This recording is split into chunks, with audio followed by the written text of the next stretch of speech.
1,2 milliard de francs CFA, c'est le montant dépensé par le Cameroun pour dédommager cet entraîneur en 10 ans. Cette somme correspond à la fois aux dommages et intérêts, mais aussi à des arriérés de salaire versés à ces techniciens, presque toujours limogés avant l'échéance de leur contrat. Alors c'est une pratique à la Fédération camerounaise de football et au ministère des Sports. Très peu d'entraîneurs recrutés à la tête de l'encadrement technique des Lions indomptables sont allés jusqu'au bout de leur contrat. Et il faudrait savoir que chaque fois qu'un entraîneur est viré avant la fin de son contrat, le Cameroun paye une espèce d'amende pour licenciement abusif. Et si on prend sur les 10 dernières années, c'est plusieurs milliards de francs CFA qui ont été dépensés en termes d'indemnités de licenciement payées aux entraîneurs que nous recrutons.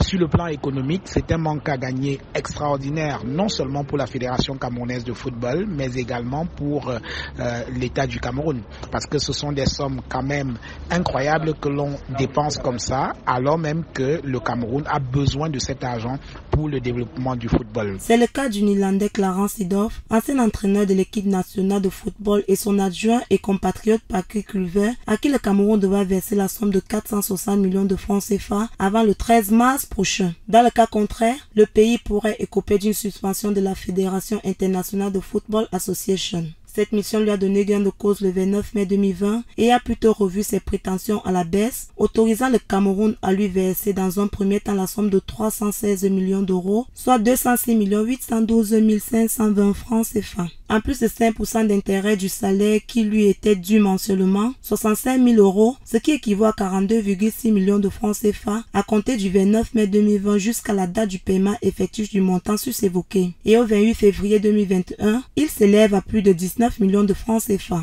Il est impératif aujourd'hui pour les autorités en charge du football du Cameroun d'apprendre à laisser un entraîneur aller au bout de son travail. On ne peut pas recruter un entraîneur à peine a-t-il commencé à travailler qu'il est viré.